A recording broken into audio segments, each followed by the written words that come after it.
yung volume ng water ngayon is even higher than what we experienced during Sendong. So, Ganon? So, and during Sendong, a lot of missing infrastructures ay hindi pa na-impose na constructed. So, we're still very flood prone in terms of situation like this. Opo, So, Mayor, so practically po ilang barangay ang gravely affected?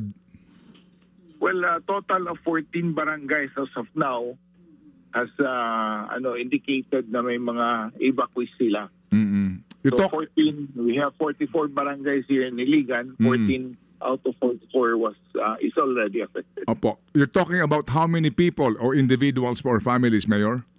Well, as of now, as of this moment, yung evacuated na families is 531.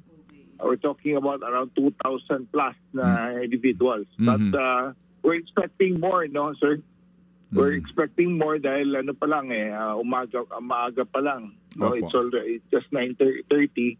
So maaga pa lang. So medyo tataas ang figures eventually. Opo.